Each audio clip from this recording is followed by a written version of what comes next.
Today on With the First Pick, we're taking a break from summer scouting to do something we've never done before. Our second, not one but two, Josh Edwards, summertime way too early mock draft, but this time we're doing it live.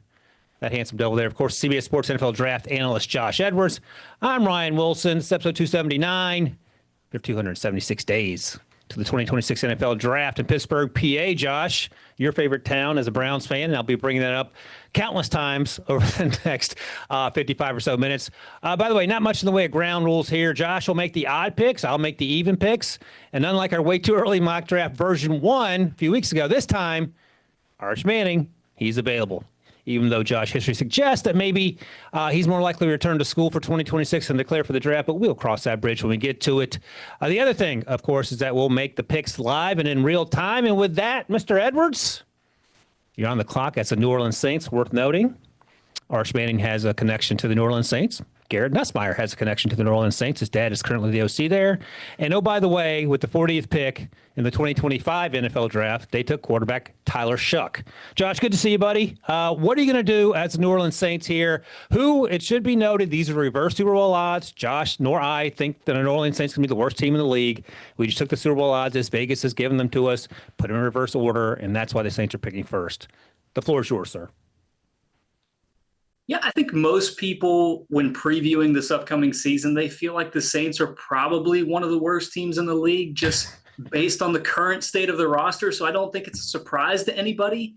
But having said that, the fact that they took Tyler Shuck in the second round, number 40 overall nonetheless, is what's kind of confusing to me, because if you felt like you were going to be in a position to potentially take a quarterback number 1 overall in this draft class, I feel like you could have potentially diverted some of your assets in the second round of this past year's draft to a different area. So I'm kind of confused on how New Orleans themselves view what this upcoming season could be, but I don't think that is anything out of ordinary when it comes to the Saints. So having said that, I will say with the first overall pick, and this is going to come as a curveball because this is the only pick that we lightly discussed beforehand, I'm going to go with LaNorris Sellers, the quarterback from South Carolina. Yes, it comes as a surprise to me too, because honestly, the first time I watched his tape, I was like, he's really inconsistent. I just don't know if the consistent accuracy is where it needs to be for him to be a successful NFL quarterback. And then I went back. He's got great size. Tacklers are just falling off of him. He's got great arm strength. He's able to generate that arm strength with the flick of a wrist. He's got good mobility. So this is a player that I think has a much higher ceiling than some of the other options that we're going to be talking about in this quarterback draft class. And ultimately, that's why I'm leaning in that direction here with the number 1 overall pick. So, producer Striker, I have a theory. Josh, as a Browns fan, is trying to set up the Browns to take Arch Manning at the number 2 overall, where I'm picking. It's funny you mentioned LaNorris Sellers, though, Josh, because I was thinking about taking him number 2 for the Browns for the reasons you laid out. Now, we talk about Arch going back to school. There's a very real possibility that LaNorris could go back to school as well. He's incredibly young, but athletically, and I don't say this disrespectfully, but he might be the best running back already in the SEC, and if he can tighten up the pass game things that we've talked about, he has the biggest arm, or one of the biggest arms in college football right now. He's going to be a top 5 pick. So I love the moxie, to sound like an old person here, in terms of mixing things up first overall. And number 2, look, I'm not going to – the Cleveland Browns took 2 quarterbacks last year, and I know you had your concerns with why the Saints took someone 40. If they took one, the Browns did in the 3rd round and the 5th round, and Dylan Gabriel and Shedeur Sanders. You got to take Arch Manning. Now, we'll see if Arch Manning – decides to pull an Eli Manning when he was drafted by the then San Diego Chargers, because I was thinking if I'd passed on Arch here, the Giants, they can't take him. Titans not taking him. And then we have a situation where Arch goes to the other New York team with the Jets, you would imagine. So I'm going to cut that off at the head here, and I'm going to give the Cleveland Browns Arch Manning. You're welcome, sir. How do you feel about that? So when I came to the realization that Sellers was going to be my pick, I was like, I know Ryan is going to think that I was trying to set up a scenario where Arch Manning fell to the Browns at number 2 overall. The reality is, yeah, he could go back to school, but I think what kind of frustrates me at this point in the process is so could LaNorris Sellers, so could a lot of these other players in the first round that we're going to be talking about today. So it's July. I'm not going to get up in arms about whether a player is or is not in the first round. But what I will say is the Manning family, specifically Peyton, has a good relationship with the Haslam family related to his time at Tennessee. So there's a lot of familiarity there. The Browns will be opening a new stadium in the coming years. I'm not necessarily sure that it's a situation where they might try to force a trade out of Cleveland. It might even be appealing. I don't know, but I think there's a lot to like with Arch Manning. He's got more mobility than his uncles, but he's certainly a polished passer as well. So a lot to like, a lot of optimism for the Texas Longhorn quarterback. All right, number 3, the New York Giants here. What are you doing? Yeah, again, this is a team that could have gone in a number of directions. Obviously, they took Abdul Carter, the pass rusher from Penn State, just 3 months ago. At this point, I'm going to go with offensive tackle. This will be the first one that we've taken to this point. It's not going to be the last. It's a very strong offensive tackle class. I'm going to go with Caden Proctor from Alabama. Yes, he's played left tackle. I think with his size, he could necessitate a move to right tackle and still be very successful. So I'm looking at what they have there with Andrew Thomas on the left side. Now you've got another former Alabama offensive tackle replacing Evan Neal, another Alabama offensive tackle at right tackle, to be the future for the Giants offensive line, because they've taken Jackson Dart. They've signaled that that's their future. Now let's go out there and get some pieces that can support him. All right, yeah, Caden Proctor is going to be at the top of my to-do list for the Cleveland Browns at number 2, but obviously with Arch Manning, so now he goes number 3. Number 4, the Tennessee Titans. As I like to say, Josh, I'm not going to overthink this. I'm going to go offensive line here. I'm taking Spencer Fano, the right tackle out of Utah. I know they're moving J.C. Latham over to the right side after playing the left side as a rookie. I know they have Peter Skoronski, their former first-round pick at left guard. They signed Dan Moore. I'm going to continue to add offensive linemen until that group is as solid as it can be for Cam Ward. So Spencer Fano, right tackle out of Utah, is going number 4 overall to the Tennessee Titans. All right. Now the New York Jets are on the clock. What are you doing for the other New York team? This one is also fascinating because they could take a quarterback here in all reality. It just depends on how Justin Fields fares this upcoming season. I'm actually going to go in a different direction here. Let's say that Fields does enough to deserve a second season. I'm going to go with Peter Woods, the defensive tackle from Clemson, to pair with Quinnen Williams. I know a lot of people were surprised that defensive tackle was not addressed more aggressively by the organization this offseason. So now here at number 5 overall, we get one of those players to pair with the All-Pro in Quinnen Williams.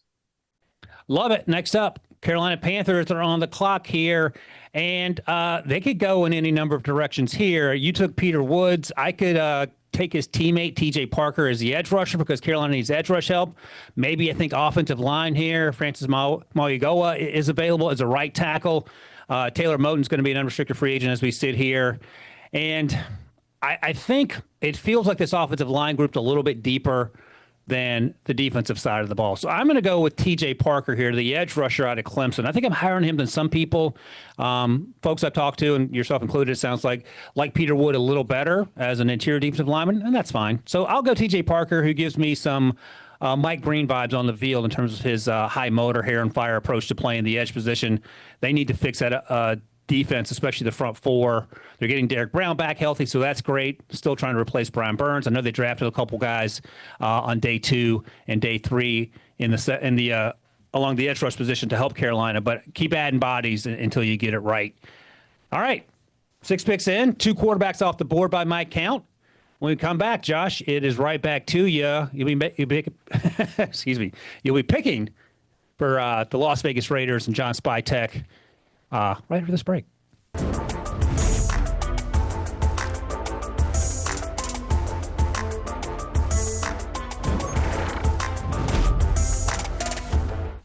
All right, Josh, 6 picks down in our live mock draft. First time in With the First Pick history, a summertime, way too early live mock draft. So thank you for being a part of history. You are now a part of history as Pete Carroll because you're picking for the Las Vegas Raiders here at 7, who look to be a completely different team on paper. What are you going to do for them in 2026 to make them even better? This may come as a surprise as well. I'm going to go with Jermod McCoy, the cornerback from Tennessee. I think it's a position need.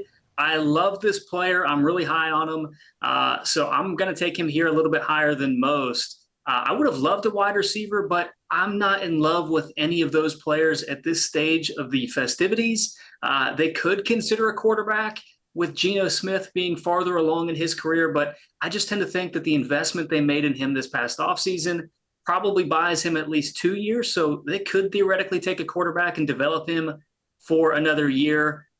In an ideal situation, I think you would trade down with the team that wants a quarterback. But hey, again, it's July. We're not going to do trades for potential quarterbacks here. So I'm going to take McCoy, who has been one of my favorite studies to this point. Yeah, no, with that attitude, we're not doing trades for sure. It's funny you mentioned Jermod McCoy. I think physically he's exactly what you want in a cornerback. I think he's a young player too, so I think I want to see him grow a little bit this year. But, you know, I'm hemming and hawing over here. And number 8 for the Miami Dolphins, I had written down Jermod McCoy as a possible big board selection because of the reasons you mentioned. But I ain't overthinking this, as I like to say, Josh. I know the Dolphins just traded for Minka Fitzpatrick. I know they lost Jalen Ramsey, so they need cornerback help. I'm taking Caleb Downs. This is going to look exactly like the Ravens with Malachi Starks and Kyle Hamilton. You can never have enough Caleb Downs, Minka Fitzpatrick's in your secondary. So give me Caleb Downs here. I thought about taking him number 2 overall. Had Arch Manning gone number 1. I was going to have him go to the Cleveland Browns. I think as a Browns fan, you would have been okay with that. But Caleb Downs drafted number 8 overall, potentially 6 spots too low than where he actually might go, at least in this summertime mock draft. All right, next up, number 9, the Indianapolis Colts, a team that has somehow a quarterback controversy that includes the names Anthony Richardson and Daniel Jones. So I'll turn the floor over to you to make this pick.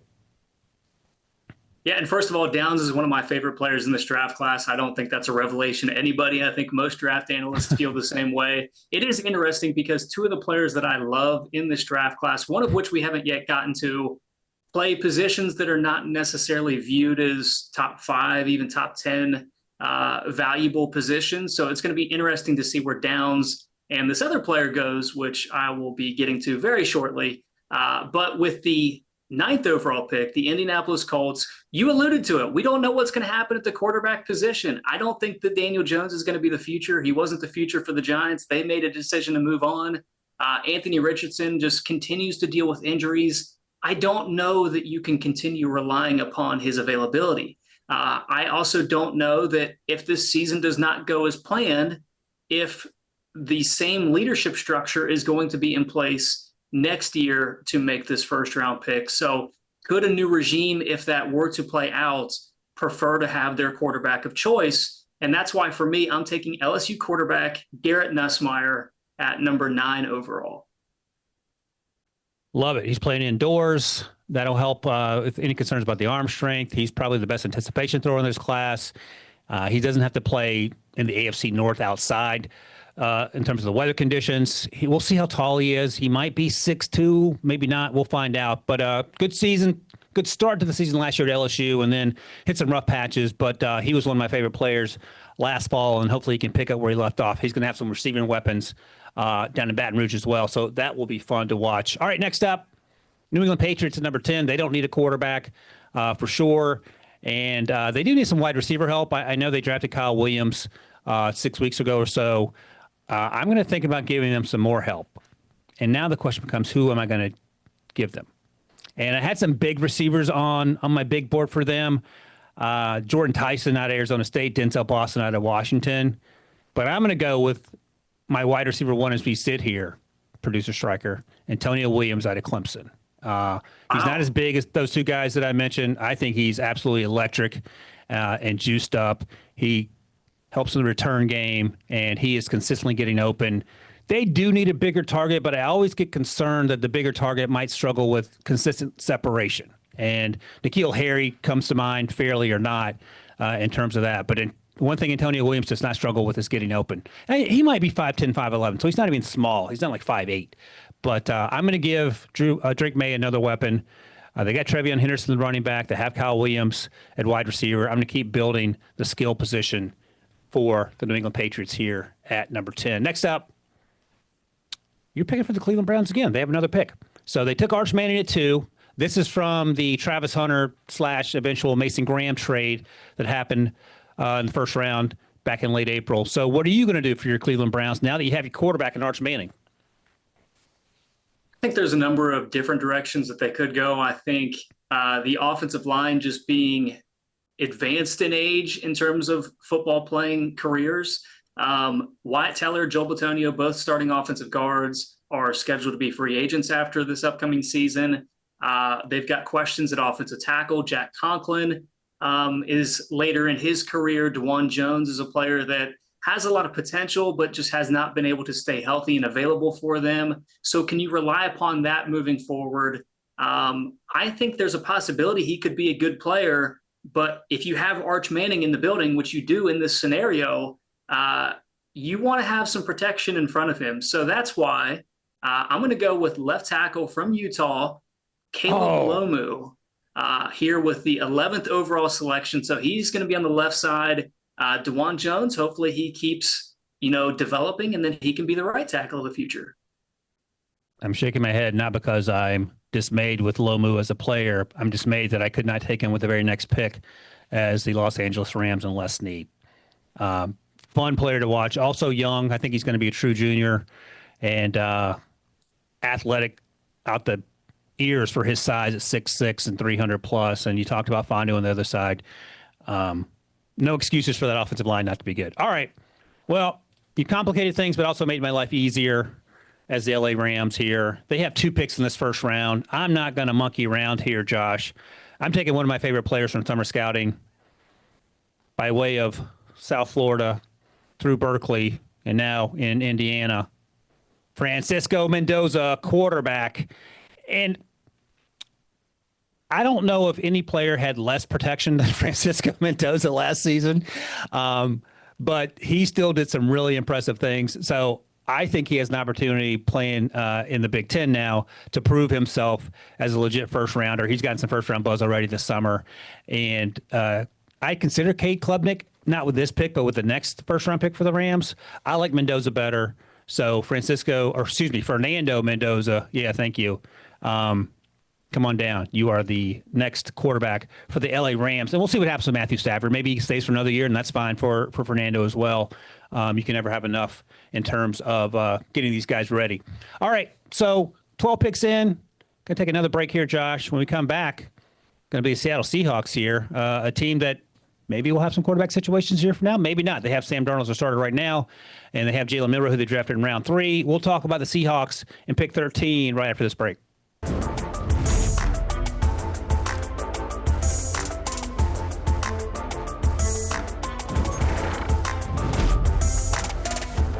All right, Josh, you're now representing John Schneider and Mike McDonald for the Seattle Seahawks pick 13 here. What's going to happen? I mean, could I consider a quarterback here? Yeah, I could. We've already taken 4 of them, so pickings are getting a little bit slim. I'm going to go in the direction of wide receiver with Arizona State's Jordan Tyson, a player that's actually of similar size to Jackson Smith and Jigba. But I think both of those players bring a skill set to the table where they can play inside and out. I think it gives them more longevity at the position now that you've traded away DK Metcalf. You brought in Cooper Kupp, but obviously that's a short-term play. Los Angeles had already made the tough decision to move on from him. So while he is fine in the short term, I think you do want to consider some long-term options. And Tyson, I think, to me, is one of the better wide receivers in this draft class right now. Yep, couldn't agree more. His brother was drafted into the NBA last season, I believe, last draft cycle. Next up, the Dallas Cowboys at 14. And wide receiver could still be a need if George Pickens doesn't quite work out. Jordan Tyson would have been enticing at 14 here. They just got CeeDee Lamb locked up. They're paying Dak Prescott $1 billion a year. They're about to pay Micah Parsons $2 billion a year. So salary cap situation, we'll see how that works out.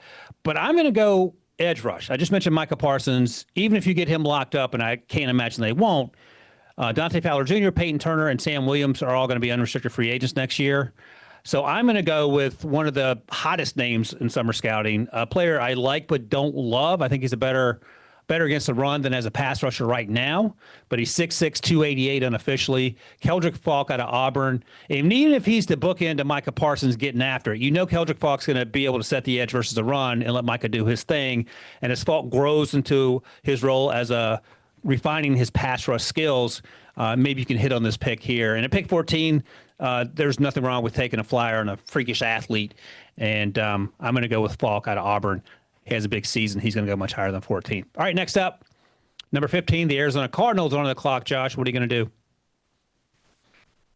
So this is a team that has had a lot of assets over the last couple of years, remaking that defense specifically. I'm going to continue rebuilding that defense with the other player that I mentioned earlier being in love with at this stage of the process. Just doesn't play a position that warrants top 10 consideration most years. And that's Texas's Anthony Hill Jr., the linebacker. Not a lot of blemishes to his game, in my opinion. I think oftentimes when you're looking at linebacker prospects, you're talking about a player that doesn't know how to read the flow of the game, doesn't have ideal size, maybe doesn't play in coverage well. I think Hill brings all of that to the table to the point where you're really confident in his abilities to be on the field for every down and make an impact for you.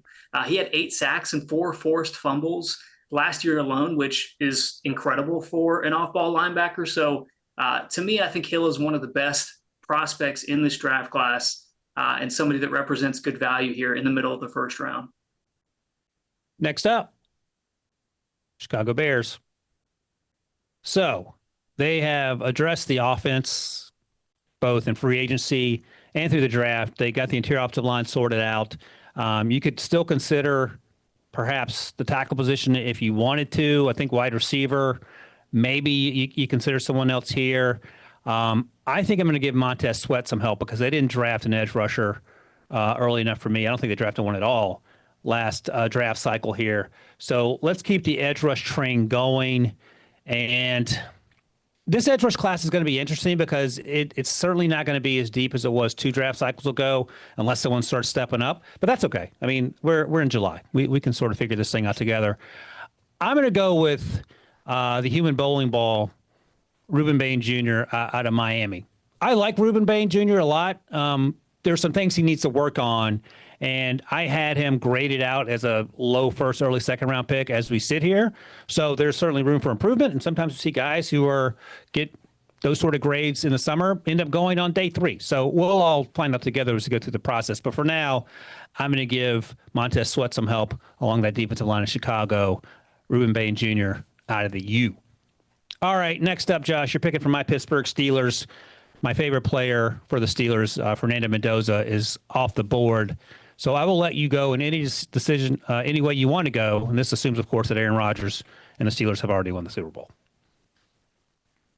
Yeah, and first of all, I'm glad that you mentioned just the edge rusher class being unfinished products, because that's what we're talking about in the entirety of this whole class. All of the prospects that we're talking about, most of them are unfinished prospects. They're going to have to show a lot their final seasons of collegiate eligibility. So there's a lot that could change between now and next April. But as it relates to your Steelers, I often make the long-running joke that I'm going to look at long snappers. I'm going to bypass that out of respect for you.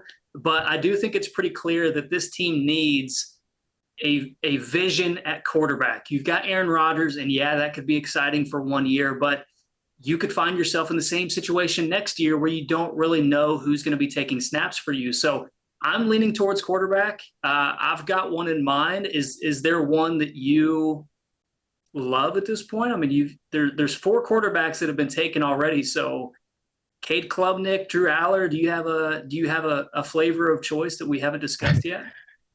I'm laughing because Penn State alum striker is hovering over Drew Aller's name, poised to make the pick. Yep. Look, man, we've talked about this, me and Rand. Drew Aller has to be the guy for Penn State this year. He's flashed at times, and I don't know if he's that guy yet. Of these guys left, I might feel best about. I mean, all the names are gone that you're really interested in. Sam Levitt is intriguing, but he has to grow in terms of just playing more football. So I won't comment out of respect for everyone and their futures, but I'll let you decide, and we'll see. So my inclination was going to be Drew Aller, to make Stryker happy, to make Debo happy. But I also think he has tremendous upside at the position, more so than some of the other prospects that I think are available at this point. I also think that he could benefit from having an improved wide receiver room this year. I think when you bring in Traver Pena, the wide receiver from USC that's escaping me, I know there was a lot of love for him in the transfer portal. So I think the weapons around him are going to be a little bit better. They have another young tight end who I don't think is 2026 draft eligible, but certainly going to be a name to know in the coming year. So I think the talent around him is pretty good to allow him to take that next step. Obviously have a lot of confidence in the offensive coordinator. So I think Drew Aller is somebody that could take the step forward this year and be the player that we have talked about him potentially being for the past year. Yeah, and that makes sense. And physically, those are going to be the questions about Cade. How tall is he? How big is his arm? He's a good athlete, no doubt about it, former 5-star. Drew Aller is the quarterback you build in the lab, and he's a better athlete than people give him credit for, too. He just needs to put it all together this year. And you're right. I think if it doesn't happen this year, the question is when, because Penn State fans will not be able to whinge about how there's no wide receivers on that roster anymore. By the way, Tyler Warren, one of the best wide receivers in college football last year, but I guess that doesn't matter. All right, before we take one more break here, as producer Stryker's segment here, because Tampa Bay is his team as well. They're currently on the clock, and Bucky Irvin, fantastic rookie season. What a bargain that was. They got Rashad White, his deal is potentially going to expire after this season, and I'm going to keep helping Baker Mayfield in that offense. They got Emeka Egbuka in the first round. I'm taking Jeremiah Love. And you can say, well, they have running back already. That's okay. We're going to take one more. Jeremiah Love. All right. 18 picks down. When we get back, Denver Broncos on the clock, and we'll do that right after this break.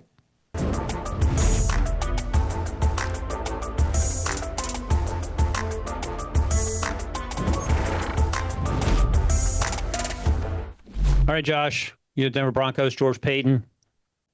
And I will say this about the Denver Broncos. A team that went from a million needs 12 months ago to a team with very few needs, with the Bo Nix pick being an absolute grand slam. So what are you going to do for the Denver Broncos here at 19? Yeah, I think the Broncos and the Bears are probably two of the teams that have the strongest case of the most improved roster from this past season. So when you look at the current state of the roster, there's not a ton of needs that jump out at you. Nick Bonito, Zach Allen, impending free agents, Cortland Sutton, the wide receiver. I think that they'll probably get something done there. I can't imagine they let him walk or trade him, but I'm going to go with the Sean Payton special. He often took offensive line help when with the Saints, even when it felt like his offensive line was already stable and intact. So I'm going to take Francis Malagoa, the offensive tackle from Miami, potentially being the right tackle of the future. I like it. And I was going to make him the selection at number 20 with the Los Angeles Chargers, but I can no longer do that thanks to you once again snaking me, but no problem. Because we're going to go on the other side of the ball here. We're going to go to edge rush. We're going to keep getting these edge rushers off the board. Khalil Mack's 35. He'll be an unrestricted free agent. Bud Dupree will also be an unrestricted free agent. And Tuli Pelotu has been a fun watch, former second-round pick, but you got to get him some help. And we're going to do that in the form of LT Overton, the edge rusher out of Alabama. So he is going to be next on the clock here for the LA Chargers at pick 20. And, yep, let me check my box here. Done and done. So going to keep on building the trenches for Mr. Harbaugh there. Next up, 21. Another team that even though they quote-unquote struggled last year, won 10 games for the second year in a row, went to the playoffs. That's the Houston Texans, and a roster that looks pretty good on paper, no doubt about it. So what are you going to do for Houston? It looks good on paper with the exception of the offensive line, which is the direction that I'm going here at number 21 overall. I think what they did this offseason to apply some Band-Aids to a couple of roles, I think there's some longevity issues there, and it could be addressed, which I'm going to do here at number 21 overall with the selection of Isaiah World, the offensive tackle who transferred from Nevada to Oregon. this offseason. And it's funny because I think you've taken all the edge rushers to this point. I think I've taken all the offensive tackles with the exception of one to this point as well. So both positions expected to be heavily represented in the 2026 NFL draft. Yeah, no, he's going to be a fun watch. And if he progresses like the other offensive tackles have at Oregon in recent years, and two of those guys were first-round picks a few weeks ago, then that's going to be great news for Isaiah. All right, next up, pick 22, the Cincinnati Bengals. And, of course, the joke is they could draft Shamar Stewart again because who knows what's going to happen with him because those two sides are nowhere close, it appears, to signing a contract, and that's probably infuriating for Bengals fans. So let's just keep taking edge rushers, Josh, to keep the theme going, as you noted here. And this is one of my favorite defensive players that perhaps is slightly undersized at 245-ish, but he plays with his hair on fire, and he was always in the backfield every time you watch Oklahoma. R. Mason Thomas, edge rusher, undersized by recent edge rush standards. He doesn't look like Myles Murphy, for example, or Shamar Stewart, the recent first-round picks at edge rush for the Bengals, or even Trey Hendrickson, but he gets home consistently, reminds me a little bit of Nick Bonito. Bengals are taking R. Mason Thomas, and hopefully he signs his contract before July 21st as we're sitting here. Next up, 23rd, Green Bay Packers. What are you thinking? Yeah, R. Mason Thomas is one of my favorites to watch in this class, too, because he's incredibly athletic, just knows how to get after the quarterback. 23 here with the Green Bay Packers. I considered edge rusher as well, but you have so selfishly taken just about everybody with a pulse in college football to this point. So I'm going to go in a different direction, but still addressing the front seven. Florida defensive tackle Caleb Banks has tremendous size, somebody that I think is going to fit well into what Green Bay wants to do along the defensive front. So they have historically invested in the defense, specifically the defensive line.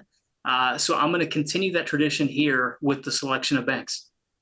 Snake did again. Caleb Banks, I had written him down.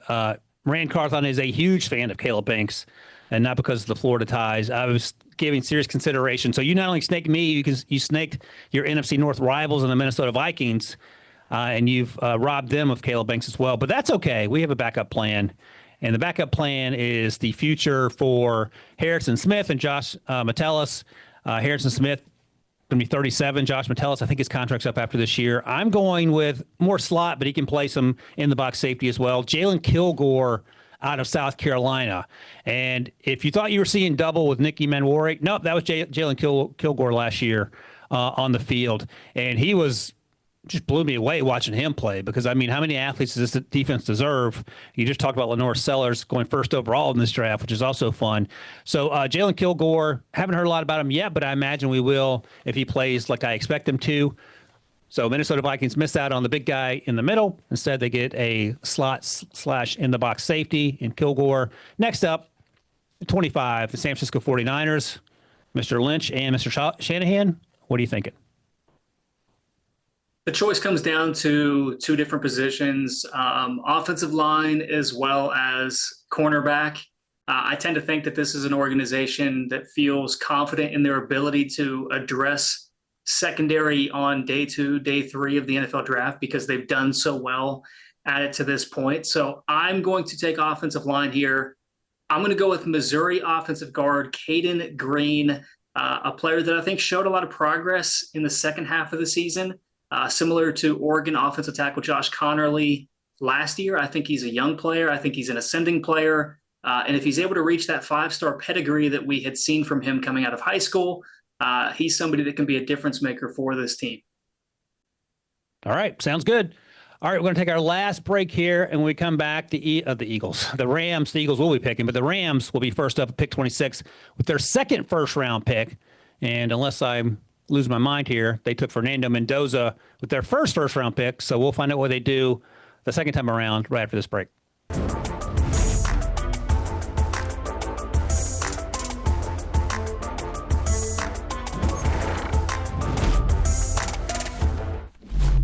All right, Josh, 25 picks down. 26 are the LA Rams. They picked Fernando Mendoza, quarterback out of Indiana, with their first-round pick, by way of the trade with the Falcons in real life a few weeks ago.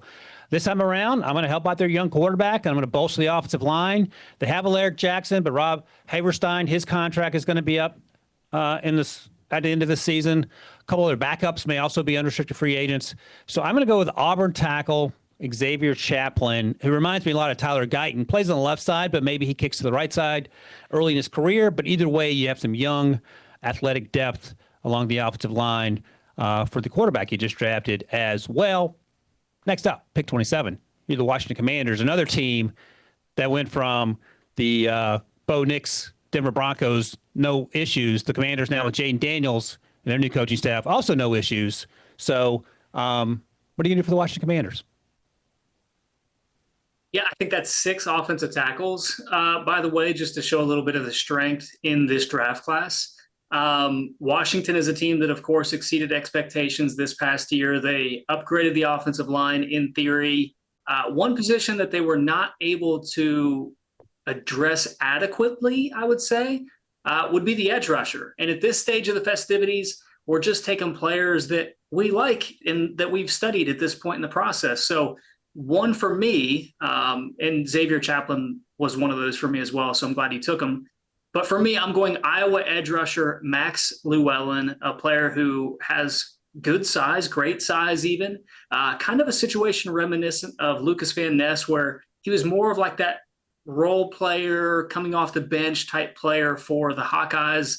Of course, you have to, essentially be an upperclassman to get any kind of repetitions there. So I think he's due to see an increased workload this upcoming year. And I think Llewellyn has the size, the athleticism to be that player for Washington. Is Strikers is the first one that's not on the board? Yeah, don't worry about it. Last one, no, it's not. It's the second one because my guy wasn't there, Xavier Chaplin, but that's okay. Okay. People listening have no idea, and this allows Stryker just to take Penn State guys, so it works out for everybody. But yeah, that's a deep cut. I haven't even watched Max yet, but I love it, and we'll roll with it. That's the beauty of live television.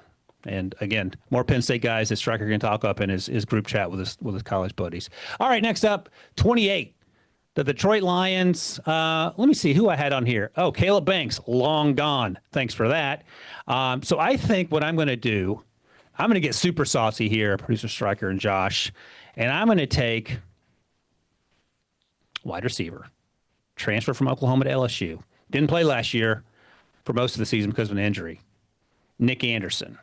And hopefully he's on the board. If not, you can take your favorite Penn State player.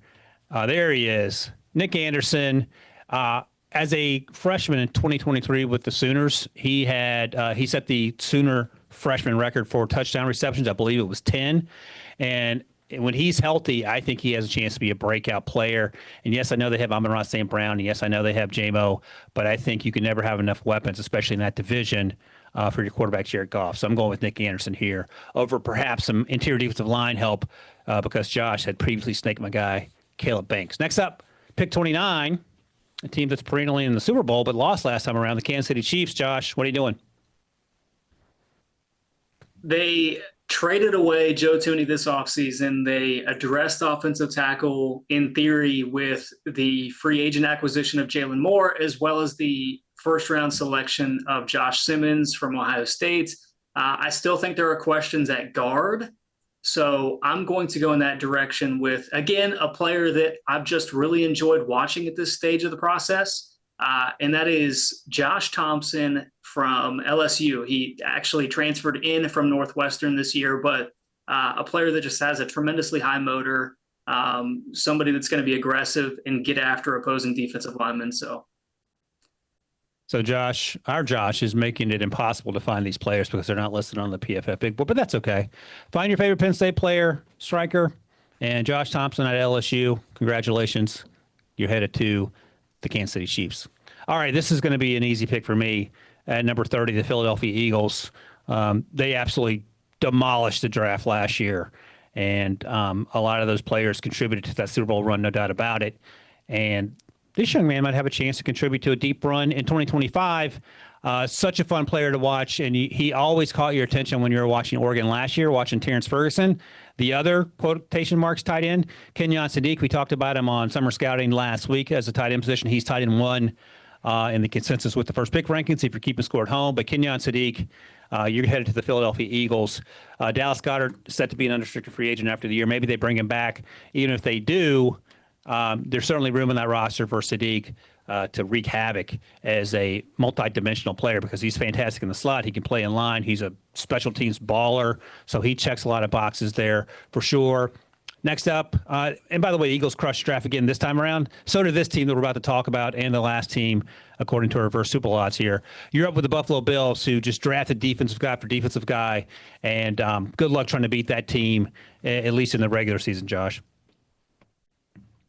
They addressed the defensive front seven incredibly heavy this offseason, especially the defensive interior and edge rusher. So no need to look in that direction. There's two players that are being considered here, and because we're running out of time, I'll mention them both very quickly. One of them is Connor Lew, the center from Auburn, who I think is not quite to Tyler Linderbaum's level, but somebody that has a similar play style. And the other player that I will mention is the player that I am in fact taking, and that is Auburn wide receiver Eric Singleton Jr., a player that is just electric with the ball in his hand. I think he's somebody that can make plays for that offense in space. I think they've acquired some solid depth at the wide receiver position this offseason, but when you're looking to the future, having a player that complements Keon Coleman's skill set like Singleton does, I think is a good addition here for Buffalo at the end of the round one. Yeah, no, I love it. And I think you're exactly right there. All right, one more pick here, pick 32, the Baltimore Ravens. I was going to double down and take another tight end. Max Clare at Ohio State was going to be my pick here because they have two tight ends that are currently going to be headed for free agency. Mark Andrews, Isaiah Likely. You would imagine they bring back at least one of those guys. And I expect Clare to have a big season after transferring from Purdue. But instead, I'm going to double down, and hopefully this guy's on the list, producer Stryker. I'm going, and this is a young man we talked about last week for summer scouting, who was not on my radar until Rand mentioned him to me because he did not play at all last year because of an injury suffered in preseason. Texas running back C.J. Baxter, who is an absolute workhorse. There he is. So he will round out the first round. And you might say, hey, you have Derrick Henry. Why do you need another running back? Because after Derrick Henry, who's north of 30 now, they have Justice Hill, Keaton Mitchell, and that's about it. So there's room in that running back room for C.J. Baxter and Derrick Hill and Lamar Jackson. And, running games travel, as we like to say, Josh. With a little bit, the little bit of time we have left here, Josh, give me like 20 seconds on maybe your favorite pick and maybe some quarterbacks to look out for who didn't make it in the first round.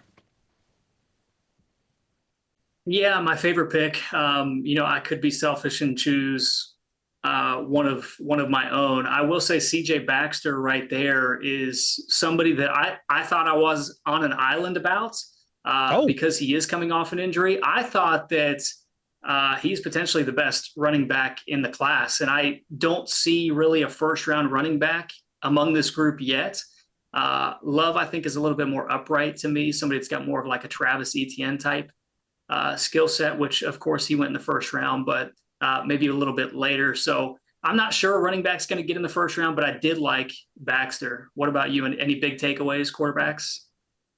Yeah, so here's the thing. No Cade Klubnik, no Nico Yamaliava, Sawyer Robertson, a guy we couldn't quit talking about last year, Carson Beck, and then Sam Levitt, all names to keep an eye on. But we got plenty of time for that, Josh. That's it. The Wait Too Early mock draft is in the books. Check out With the First Pick wherever you get your podcast. Scan that QR code, and we will see you guys in the next one.